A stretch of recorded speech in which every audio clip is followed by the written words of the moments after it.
Mahkamah Konstitusi memutuskan pemerintah harus menggratiskan biaya pendidikan dasar dari SD hingga SMP, baik di sekolah negeri maupun sekolah swasta. Putusan itu merupakan hasil uji materi atas pasal 34 ayat 2 Undang-Undang tentang Sistem Pendidikan Nasional yang diajukan Jaringan Pemantau Pendidikan Indonesia dan 2 orang ibu rumah tangga serta seorang PNS. Dalam pertimbangannya, MK menilai frase wajib belajar tanpa biaya selama ini hanya berlaku bagi sekolah negeri. Padahal daya tampung sekolah negeri terbatas. Akibatnya, ada kesenjangan akses ke pendidikan dasar. 2. Menyatakan pasal 34 ayat 2 Undang-Undang Nomor 20 Tahun 2003 tentang Sistem Pendidikan Nasional Lembaga Negara Republik Indonesia tahun 2003 Nomor 78 tambahan Lembaga Negara Republik Indonesia Nomor 4301 bertentangan dengan Undang-Undang Dasar Negara Republik Indonesia tahun 1945 dan tidak mempunyai kekuatan hukum mengikat secara bersyarat sepanjang tidak dimaknai pemerintah dan pemerintah daerah menjamin terselenggaranya wajib belajar minimal pada jenjang pendidikan dasar tanpa memungut biaya baik untuk satuan pendidikan dasar yang diselenggarakan oleh pemerintah maupun satuan pendidikan dasar yang diselenggarakan oleh masyarakat. Sementara Wakil Menteri Pendidikan Dasar dan Menengah Fajar Rizaul Haq bilang terkait putusan MK Pendidikan Dasar merupakan tanggung jawab pemerintah. Meski demikian, terkait teknis pelaksanaannya, Kemendikbudrismen akan mengkaji terlebih dahulu karena belum menerima salinan resmi putusan MK itu. Ini juga akan terkait dengan pemerintah daerah karena urusan pendidikan bukan kewenangan absolut pemerintah pusat, tapi juga menjadi tanggung jawab pemerintah daerah karena bersifat konkuren. Ya, kami sedang dalam proses pengkajian di internal, tentu juga kita akan menunggu apa arahan Bapak Presiden mengenai hal ini. Menanggapi putusan MK, salah satu pengelola sekolah swasta di Purwakarta, Jawa Barat mengaku belum tahu pasti teknis penerapan sekolah gratis yang diputuskan MK. Pemerintah juga diharapkan membiayai secara penuh biaya sekolah di swasta jika memang diwajibkan sekolah gratis. Karena jika tidak, dikhawatirkan adanya penurunan kualitas pendidikan di sekolah swasta, terutama sekolah swasta yang memiliki keunggulan sistem pendidikannya. Pelayanan swasta kepada siswa di Indonesia itu swasta memiliki kelebihan-kelebihan.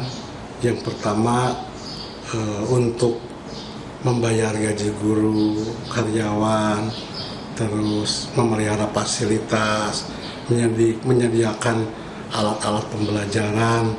Jadi apabila digratiskan, ini perlu ada pengkajian, dan juga apabila pemerintah akan menanggulangi pembiayaan tersebut, ini dimungkinkan bisa terjadi. Warga pun berharap jika memang nantinya digratiskan pemerintah, kualitas pendidikan tidak berkurang. Jadi, namun ada satu hal yang saya khawatirkan juga, bahwa tindakan itu undang-undang itu, terjemahan undang itu harus sampai ke tingkat yang paling dasar. Dalam hal ini ya sekolah-sekolah yang mendapat hal tersebut. Kalau tidak akan menjadi bias. Biasnya bagaimana? Segala hal dibebaskan, guru jadi malas. Saya harap bahwa apa yang regulasi yang diturunkan itu sampai ke daerah, dan daerah harus bisa merespon dengan positif supaya anak-anak didik kita, anak-anak kita itu tidak menjadi terbengkalai, meringankan, tapi ada satu sisi hak pendidikan anak dikekang. Putusan MK ini menjadi awal dari perubahan sistem pendidikan di Indonesia. Hal ini juga terkait dengan besarnya biaya yang diperlukan. Yang menjadi pertanyaan, mampukah pemerintah di bawah Presiden Prabowo merealisasikannya? Tim Liputan, Kompas TV.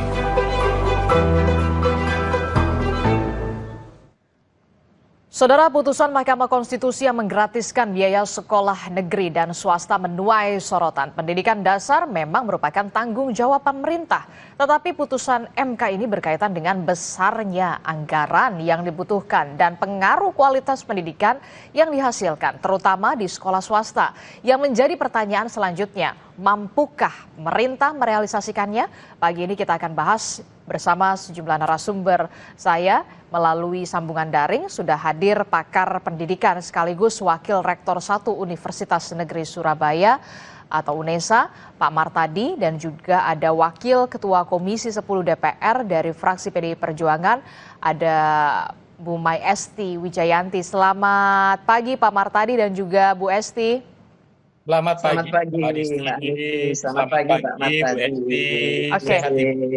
Pagi-pagi ini Alhamdulillah. kita membahas dari dunia pendidikan, begitu ya, keputusan MK yang memutuskan bahwa pemerintah wajib menggratiskan, begitu ya, sekolah dasar SMP tidak hanya negeri tapi juga swasta. Saya ke Pak Martadi dulu. Pak Martadi, Ya. dari kacamata Anda, dari pakar pendidikan, bagaimana dengan keputusan MK ini? Apakah sudah tepat atau ada pengaruhnya nanti ke depannya? Seperti apa?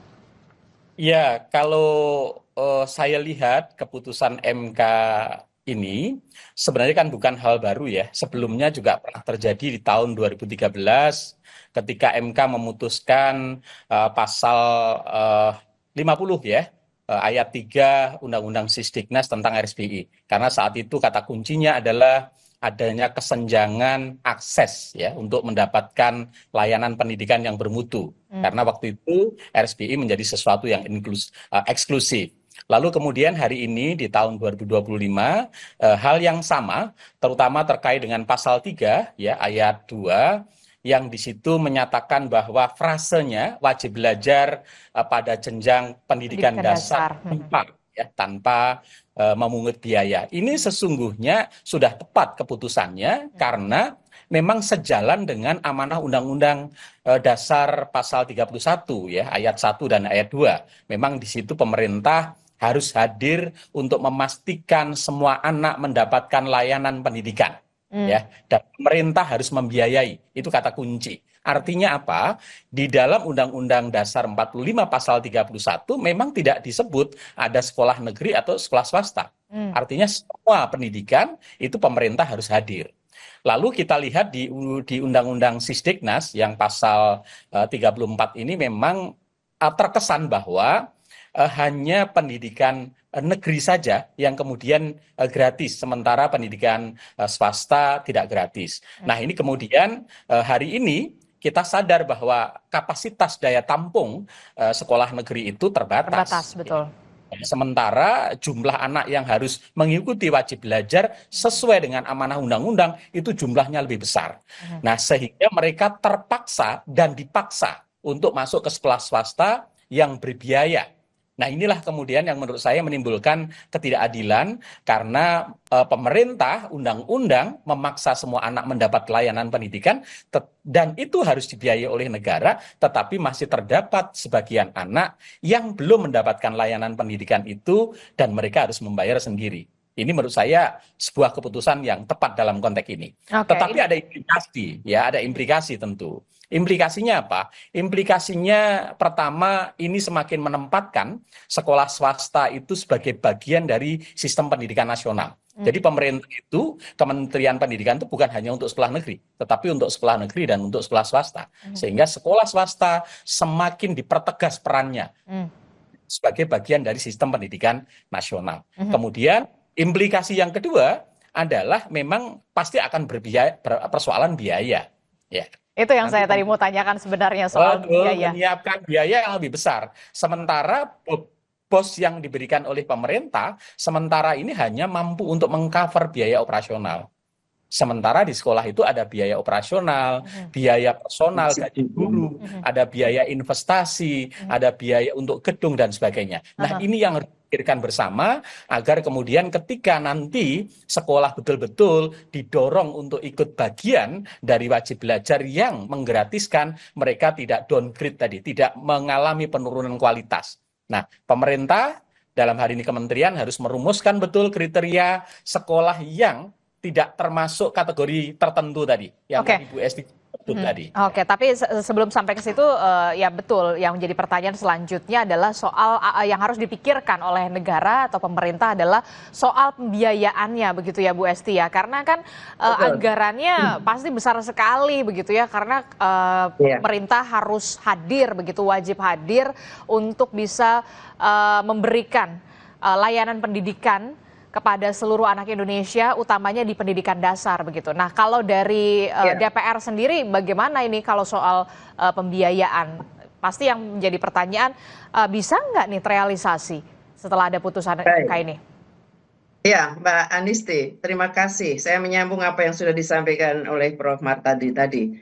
Yang pertama, kita menyambut baik terhadap apa yang sudah diputuskan oleh Mahkamah Konstitusi. Dan ini adalah sebuah perjuangan panjang dan selalu kita suarakan di ruang-ruang rapat kerja di Komisi 10. Oke. Nah, tentu saja ketika kami menyuarakan pun kita sudah mengkalkulasi. Sebenarnya pemerintah bisa dengan anggaran mandatory spending dari Undang-Undang Dasar 1945 bahwa 20% anggaran itu harus diberikan dari APBN untuk pendidikan, maka itu sesungguhnya sekali lagi saya mengatakan bisa dilaksanakan meskipun itu harus secara bertahap. Yang pertama saya mencoba mengkalkulasi jumlah siswa seluruh Indonesia, baik SD maupun MI, itu ada sejumlah kira-kira 28 juta. Yang SMP maupun MTS itu kira-kira 13 juta. Jika kemudian ada persyaratan tertentu yang harus kita lakukan, misalnya saja harus semuanya sesuai dengan standarisasi pendidikan kita, baik kurikulumnya, baik kemudian muatan-muatan yang pendidikan yang diberikan kepada para anak didik, dan kemudian juga soal guru dan yang lainnya. Saya mencoba mengkalkulasi. Karena sudah ada Kabupaten Kota Semarang yang melakukan percobaan itu beberapa tahun ini dengan memberikan bos sebanyak 150.000 kepada sekolah yang siap menerima program itu. Saya mengkalkulasi ketika satu siswa itu diberikan bos, bukan diberikan kepada siswanya, tetapi untuk operasional, termasuk untuk guru, termasuk kemudian juga untuk perawatan dan yang lain sebagainya, itu kira-kira 250.000 per siswa per bulan. 250.000 per siswa per bulan. Iya, saya menghitung agak apa yang minimal mestinya bisa disiapkan. Kalau 250.000 per bulan per siswa itu kira-kira seluruh SD itu membutuhkan 5 triliun per bulan. Kemudian SMP itu siswanya kira-kira 13.000. Nah, kalau yang memenuhi persyaratan kira-kira 10.000 bukan 13.000, 13 juta, 10 juta, maka dibutuhkan 5 triliun juga per bulan kalau per siswa 500.000. Jadi SD 250, SMP 500.000, itu kira-kira negara menyiapkan 10 triliun per bulan. Maka hanya membutuhkan 120 triliun per bulan. Sementara anggaran pendidikan kita totalnya adalah 724 triliun untuk 2025. Maka dengan realokasi anggaran tepat, termasuk kan di situ DAK, itu di dalamnya adalah BOS dan juga gaji, itu ada 347 triliun sendiri, termasuk revitalisasi. Nah, ini kita berbagi tugas nanti dengan pemerintah daerah. Soal operasional sekolah termasuk guru-guru, maka kita nyiapkan 120 triliun per tahun. Nah, tetapi untuk perawatan sekolah misalnya atau perbaikan revitalisasi sekolah itu dilakukan oleh pemerintah daerah sesuai dengan kewenangannya. Sangat cukup, sangat cukup. Karena memang ada beberapa split anggaran, alokasi anggaran yang kita rasa selama ini memang belum tepat. Hanya kemudian kita harus memikirkan, swasta ini kan mayoritas gurunya tidak digaji oleh pemerintah selama ini. Maka ada pemikiran swasta harus dinaikkan bosnya atau biaya per bulannya daripada dibandingkan dari negeri. Tapi ini sekolah swasta yang mana dulu? Ini kan sekolah swasta ada grade-nya juga, Bu Esti. Yes, itu yang mau saya sampaikan. Bahwa swasta yang sudah mandiri, biarkan sekolah ini tetap mandiri. Dan kemudian juga ada pilihan bagi sekolah swasta, ikut bergabung bersama untuk mengikuti program pemerintah atau kemudian mereka memutuskan untuk tidak. Kalau untuk tidak tentu saja tidak bisa kita paksakan. Tidak bisa kita paksakan, setidaknya negara sudah mencoba menyampaikan ini kami akan fasilitasi. Nah, tapi kalau kemudian swasta mengatakan maaf kami tidak bisa ikut bergabung dengan program ini karena kami sudah mandiri, itu pun dilindungi oleh undang-undang karena yang dari masyarakat pun diperbolehkan untuk tetap memberikan sumbangsihnya di dunia pendidikan kita. Begitu, Mbak. Oke, sudah dapat poinnya. Jadi untuk sekolah swasta yang mandiri ada pilihan mau ikut program pemerintah begitu ya, kemudian digratiskan atau kemudian benar-benar mandiri seluruhnya begitu ya? Ya, saya kira ada poin-poin yang kemudian memang harus kita diskusikan lebih lanjut.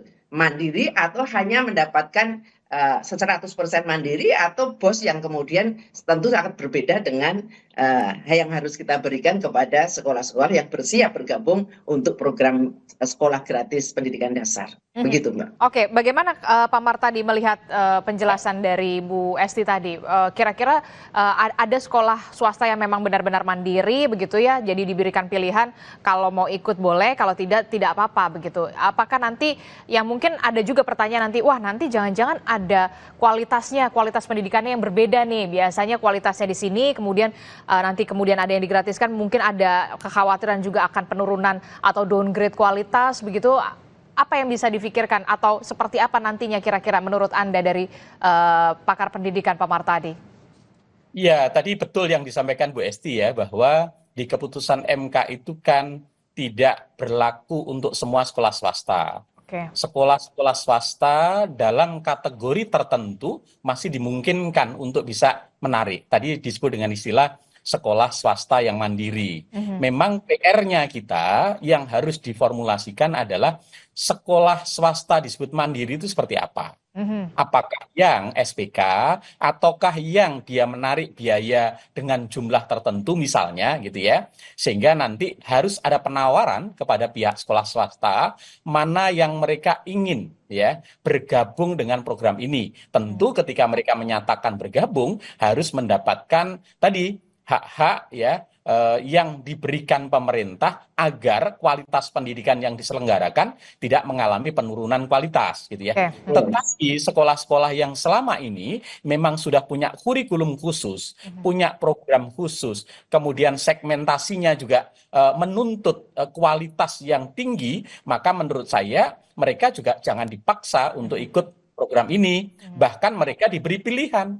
Kalau misalnya mereka tidak mau menerima biaya sama sekali, juga tidak ada masalah. Anggaran itu nanti bisa diberikan untuk sekolah yang lebih membutuhkan. Tapi sebaliknya bisa saja saya menerima hanya BOS saja, tapi untuk insentif guru atau untuk biaya investasi terkait bangunan dan sebagainya, mereka tidak diberikan dari pemerintah. Saya pikir tidak ada masalah. Karena keputusan MK ini ada ruang fleksibilitas pilihan bagi sekolah ya, karena juga tampaknya MK tahu betul bahwa kemampuan pemerintah juga sangat terbatas kalau harus mengcover seluruh sekolah pendidikan. Apalagi ini Mbak Disti catatan kita bahwa di Undang-Undang Sisdiknas yang baru nanti yang disebut pendidikan dasar itu bukan hanya SD dan SMP. Tapi PAUD itu akan masuk di pendidikan dasar, maka jumlah PAUD yang sekian besar itu juga harus dikalkulasi betul. Anggarannya nambah lagi dong ya berarti kan? Anggarannya dan sebagainya. Tapi Bu Esti tadi sangat bagus sekali ya, beliau mengatakan bahwa anggaran kita cukup. Problemnya adalah bagaimana kita memilih prioritas yang harus diberikan, yang kedua tepat sasar dan efisien. Saya yakin kalau nanti anggaran pendidikan itu betul-betul dikelola dengan tepat ya, sasar, kemudian efisien, saya yakin apa yang diamanahkan oleh keputusan MK ini bisa direalisasikan meskipun bertahap gitu ya. Kemudian untuk daerah juga perlu kita dorong karena kita sadar bahwa beberapa pemerintah daerah yang tadi dicontohkan, Semarang, Surabaya, Kediri itu punya APBD yang cukup besar dan mereka juga memberikan bantuan biaya operasional daerah BOPDA selain BOS. Kalkulasinya mirip yang disampaikan Bu Esti tadi, kurang lebih sekitar 2,5 jutaan lah per tahun per anak untuk SD. Yang SMP besar sedikit. Itu belum termasuk nanti untuk investasi, termasuk untuk biaya gaji guru. Kalau gaji guru bisa dibantu melalui sertifikasi guru, ya, saya pikir itu akan sangat terbantu. Termasuk juga mungkin Bu Esti perlu dipikirkan. Guru-guru P3K itu kan selama ini hanya ditempatkan di sekolah negeri. Ya. Apakah dengan pola ini nanti guru P3K yang digaji sangat dimungkinkan untuk ditempatkan di sekolah swasta sehingga bisa semakin lebih memudahkan dan menguntungkan untuk sekolah swasta. Gimana Bu Esti dengan saran dari Pak Martadi tadi soal guru P3K dimungkinkan tidak untuk juga di sekolah swasta begitu kan selama ini di sekolah negeri? Iya, keputusan pada periode ini kan memang P3K diperbolehkan untuk tetap bisa mengajar di swasta karena swasta memang diberi ruang untuk kemudian para gurunya mendaftarkan untuk menjadi P3K atau ASN begitu. Tetapi memang kemudian masih belum terdistribusi dengan baik. Artinya begini, selama ini kan soal guru ini sudah banyak yang pensiun, tetapi tidak ada pengisian. Ya, Mungkin untuk memenuhi sekolah-sekolah negeri saja kita mungkin belum bisa memenuhi sepenuhnya. Nah, sekarang yang terpenting yang perlu kita pikirkan, ketika sekolah swasta itu masih banyak atau mayoritas guru-gurunya belum didanai oleh APBN kita, maka itulah ruang yang tadi saya katakan. Perlu dipikirkan bosnya yang swasta harus lebih besar daripada bos negeri dengan mempertimbangkan salah satu indikatornya adalah jumlah guru dan guru yang tidak masuk dalam kategori ASN yang memang harus dibiayai melalui dana BOS ketika kita tidak diperbolehkan untuk menarik dari siswa karena itu keputusan Mahkamah Konstitusi. Kita memang perlu regulasi turunan yang mendalam. Maka kalau kemudian Pak Wakil Menteri mengatakan bahwa ini perlu ada diskusi panjang untuk kemudian lebih detail, ya memang harus begitu. Termasuk di dalam rancangan Undang-Undang Sisdiknas nanti kita akan coba masukkan. Ini kan baru dalam rangka mau revisi. Ketika mengatakan wajib belajar 13 tahun, tetapi kalau kemudian di dalam Undang-Undang Sisdiknas kita putuskan bahwa yang gratis sama sekali itu misalnya dari TK sampai dengan SMP itu bisa saja, tidak harus kemudian 13 tahun sampai lulus SMA, karena pasti kemampuan negara belum siap untuk itu. Maka berjenjang, kemudian kita mencoba tidak langsung 100% kita laksanakan, kita melakukan tahapan-tahapan, apakah dibilih per tahap dulu, SD dulu semua. Dengan catatan begini, ketika sudah menyatakan ini gratis, tidak boleh lagi itu ada tarikan-tarikan untuk membeli LKS, tarikan-tarikan untuk... Nah itu dia yang di lapangan gimana tuh kan kenyataannya harus... Ya, tarikan-tarikan untuk pelepasan Bu Esti, siswa. ini Itu yang rame. harus clear, tidak boleh ada. Sehingga masyarakat tidak perlu bertanya, uangnya mau dikemanakan ya? Tidak. Maka besaran anggarannya pun tidak boleh minimalis. Tetapi besaran anggaran yang tetap bisa memberikan jaminan mutu minimal sesuai standar pelayanan minimal yang kita berikan di dunia pendidikan kita. Jadi kekhawatiran untuk penurunan mutu itu yang perlu kita jawab. Jawabannya apa? Ya anggarannya jangan terlalu kecil, tetapi juga diikuti dengan pengawasan. Ini yang penting. Pengawasan bahwa uang ini akan digunakan benar-benar sesuai dengan peraturan yang harus yang ada dan kemudian dipertanggungjawabkan secara jelas dan pengawasan oleh yang namanya pengawas sekolah untuk penjaminan mutu kan juga ada. Itu harus melihat secara keseluruhan, secara rutin untuk melihat bagaimana kualitas sekolah-sekolah tersebut, bagaimana standar pendidikannya tercapai atau tidak. Oke, saya sepakat sama Bu Esti, pengawasannya benar-benar harus ekstra ketat karena ini tidak main-main begitu ya. Saya sih sepakatnya ini dilakukan secara bertahap dulu lah, begitu jangan sampai semuanya dulu semuanya langsung SMP, SD bahkan TK atau PAUD begitu ya. Berjenjang saja dulu, dilihat dulu begitu ya. Jangan sampai kemudian sudah judulnya gratis tapi ternyata kenyataannya masih ada iuran inilah, pungutan inilah, kan itu yang kemudian jadi pertanyaan juga pasti di masyarakat, Pak Martadi. Ya, itu harus kita pastikan, Mbak. Kita harus pastikan tidak ada iuran-iuran lagi setelah semua kemudian dipenuhi oleh pemerintah melalui perhitungan BOS yang sesuai. Oke, Pak Martadi.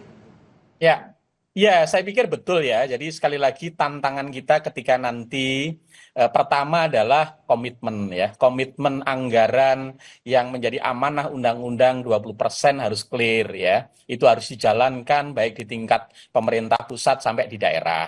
Karena selama ini kan tidak semua daerah itu mampu memenuhi itu.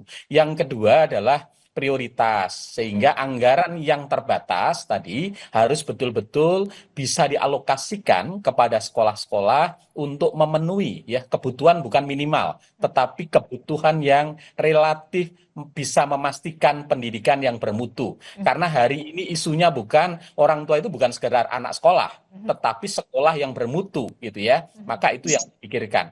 Nanti dihitung betul ketika pendidikan yang bermutu sesuai dengan standar nasional itu biaya operasional cost-nya berapa, biaya gurunya berapa, biaya investasinya berapa, itulah yang harus dialokasikan.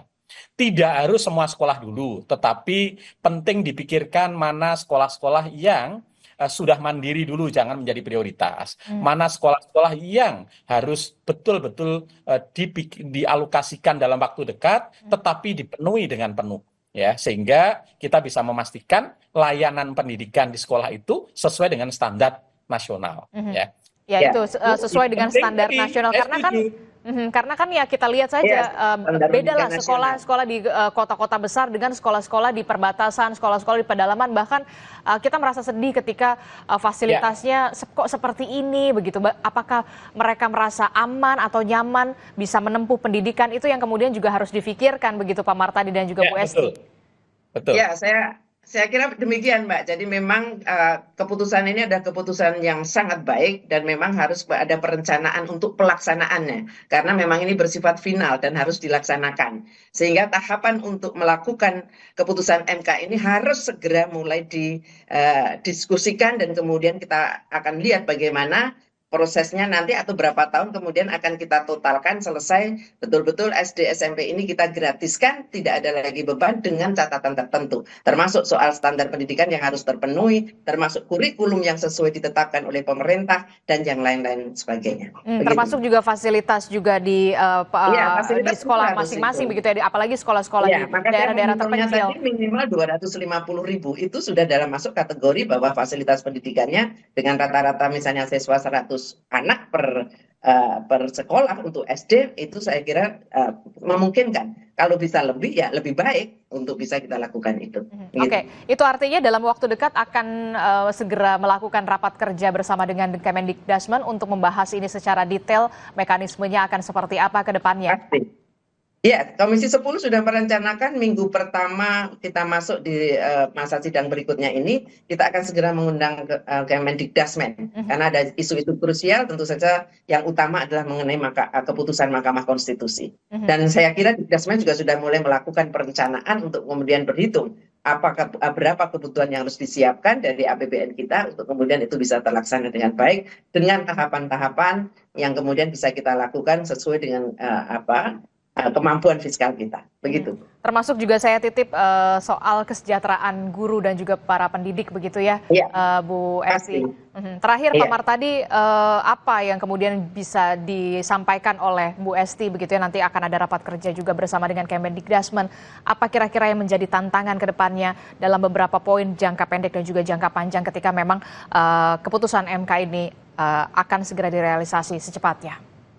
Ya, pertama adalah keputusan MK ini bersifat final, sehingga tidak ada tawar-menawar, harus dilakukan, gitu ya, harus dilaksanakan. Kemudian yang kedua, ketika ini dilaksanakan tentu membutuhkan ya regulasi turunan dari keputusan MK ini agar nanti di lapangan itu betul-betul bisa berjalan dengan baik. Ada beberapa tantangan tadi. Pertama adalah terkait kemampuan fiskal ya yang ada di kementerian maupun di pemerintah. Ini harus dialokasikan betul, dihitung betul ya, sehingga di tahun ini juga kita bisa mapping sekolah-sekolah yang prioritas untuk dilibatkan dalam program ini, sehingga betul-betul nanti tahun ini jalan betul, kemudian orang tua merasakan bahwa MK keputusan ini betul-betul bisa memudahkan dan meringankan mereka untuk mendapatkan layanan pendidikan. Yang tidak kalah penting tadi, menurut saya yang harus dikawal adalah bahwa sekolah swasta itu bukan hanya membutuhkan biaya operasional, tetapi ada biaya personal, ada biaya untuk investasi, ada biaya untuk sarana dan sebagainya. Sehingga nanti pembiayaannya, kalau mereka memang dilibatkan dan mau terlibat, harus dipikirkan. Tidak sama dengan bos yang diberikan selama ini. Yang kedua, pemerintah daerah harus hadir, ikut terlibat. Karena pemerintah daerah yang mampu, mereka juga punya cukup alokasi anggaran untuk itu. Nah, lalu yang ketiga, sekolah swasta juga harus mulai dilibatkan dalam bagian dari sistem SPMB yang zonasi ini. Jadi bukan hanya SPMB zonasi itu hanya untuk sekolah negeri, tapi sekolah swasta ini juga menjadi bagian karena mereka sudah semi negeri nih, karena hanya statusnya saja swasta, tapi operasionalnya, layanannya, pembiayaannya sudah sama dengan negeri, termasuk kualitasnya. Sehingga tidak lagi di setiap tahun kita selalu disibukkan dan diributkan dengan problem yang sama, apa? Terkaitan penerimaan siswa baru. P3K juga harus dialokasikan untuk sekolah-sekolah swasta yang mau terlibat, termasuk harus dipastikan sertifikasi guru ya dalam jabatan baik sekolah negeri maupun swasta juga harus dikawal sehingga mereka di sekolah swasta pun mereka akan mendapatkan gaji yang cukup ya ketika mereka memang melayani anak-anak bangsa ini. Saya kira poin-poin itu yang perlu dipikirkan Mbak Adisti. Upah yang cukup dan juga layak pastinya ya, Pak Mar tadi ya. Pak Mar tadi dari kacamata Anda di dunia pendidikan, apakah kemudian dana BOS ini memang sudah tepat sasaran begitu setelah memang nanti akan ada realisasi keputusan MK yang baru ini? Ya tentu dana BOS ini kan harus dialokasikan untuk semua anak tanpa terkecuali. Ya. Tapi sekarang kan di lapangan ada beberapa sekolah dalam kategori tertentu yang Bu Esti sebut dengan mandiri itu tidak mau menerima dana BOS ya. Karena memang mereka merasa dengan dana BOS yang tidak terlalu besar itu kemudian cukup ribet dari sisi administrasi sehingga mereka nggak mau menerima. Nah ini saya pikir harus dialokasikan ke sekolah-sekolah yang lebih membutuhkan. Biarlah sekolah-sekolah SPK, sekolah-sekolah internasional, sekolah-sekolah yang sudah mandiri, biarlah mereka punya segmen khusus. Orang tua juga tidak keberatan untuk membayar biaya pendidikan anaknya. Saya pikir nggak ada masalah. Yang terpenting mereka juga jangan kemudian kita lepas, tetap menjadi bagian dari sistem pendidikan nasional kita, sehingga disparitas mutu sekolah di Indonesia itu juga tidak terlalu terjadi. Karena selama ini kan muncul ke sekolah yang eksklusif dan sekolah yang tidak eksklusif dan sebagainya. Saya kira itu Mbak Adisti. Termasuk juga soal realisasi ini nanti kemungkinan akan bertahap dulu begitu. Anda setuju soal itu juga, Pak Mar? Tampaknya iya, karena kalau menghitung fiskal, kemudian tadi sudah disampaikan oleh Bu Esti ya, tampaknya kan memang belum akan mampu mengcover seluruh biaya operasional itu. Nah oleh sebab itu, toh di dalam keputusan MK juga tidak mewajibkan semua sekolah harus di-cover. Tetapi sekolah-sekolah dalam kategori tertentu boleh untuk tetap menarik biaya. Ya, saya pikir nanti ada beberapa skema yang sekolah swasta full ikut program ini bisa di-cover penuh, ada sekolah yang tidak sepenuhnya masuk di program ini, mereka masih boleh menarik sebagian, dan sekolah yang benar-benar mandiri. Saya pikir ini menjadi salah satu pilihan-pilihan untuk mengatasi keterbatasan anggaran, kemudian prioritas yang harus dialokasikan, jumlah siswa yang harus diberikan biaya juga cukup besar, dan bertahap nanti harapannya dengan kemampuan fiskal negara yang semakin besar, semua sekolah bisa tercover seperti yang kita harapkan semua. Tidak ada lagi sekolah swasta dan negeri, dikotomi itu, semua anak Indonesia dimanapun dia bersekolah, dia berhak mendapatkan layanan pendidikan yang layak dan pemerintah hadir membiayai. Oke Pak Mar tadi. Terakhir Bu Esti, silakan. Iya. Kami berharap memang keputusan Mahkamah Konstitusi ini akan secara bertahap tetapi secepat mungkin bisa kita laksanakan secara keseluruhan dengan kajian mendalam, penghitungan kalkulasi fiskal dan kemudian regulasi-regulasi turunan yang harus segera bisa kita laksanakan. Karena ini adalah bagian dari sebuah komitmen kebangsaan kita yang memang sudah dituangkan di dalam Undang-Undang Dasar 45 maupun di dalam Undang-Undang Sisdiknas. Tentu ini akan semakin kita perjelas sebagai anggota DPR RI Komisi 10, nanti di dalam rancangan Undang-Undang Sisdiknas akan kita pertegas bagaimana negara ini benar-benar akan melaksanakan apa yang sudah dituangkan di dalam keputusan Mahkamah Konstitusi, memberikan pendidikan yang bermutu dan berkeadilan untuk semua, dan tidak ada seorang anak pun yang putus sekolah karena persoalan pembiayaan, karena negara menjamin dan untuk membiayai setidaknya sampai lulus sekolah menengah pertama. Ini harapan kami dan kami meyakini bahwa ini akan kita bisa lakukan dengan baik ketika kita memperhitungkan ini dengan cermat. Anggaran APBN kita pasti mampu untuk membiayai soal itu dengan ketentuan-ketentuan yang berlaku. Demikian, Mbak. Oke, kita harapkan nggak apa-apa bertahap dulu, yang penting semuanya berjalan dengan lancar begitu ya, dan juga baik, tepat sasaran pastinya, termasuk juga soal pengawasannya juga kami titip juga Bu Esti dan juga teman-teman di DPR begitu ya, karena ini menyangkut uang rakyat yang kemudian juga dikembalikan lagi kepada rakyat untuk bisa kemudian anak-anak Indonesia mendapatkan akses pendidikan yang layak dan juga fasilitas pendidikan yang layak, karena semua anak-anak Indonesia ini harus tetap menempuh pendidikan yang bermutu untuk menciptakan Indonesia emas di 2045. Terima kasih Bu Esti, Pak Martadi telah bergabung bersama kami. Sehat selalu. Assalamualaikum warahmatullahi wabarakatuh. Salam hormat.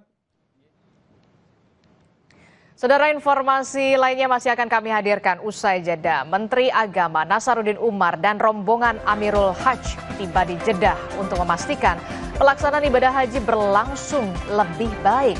Informasi selengkapnya hadir sesaat lagi.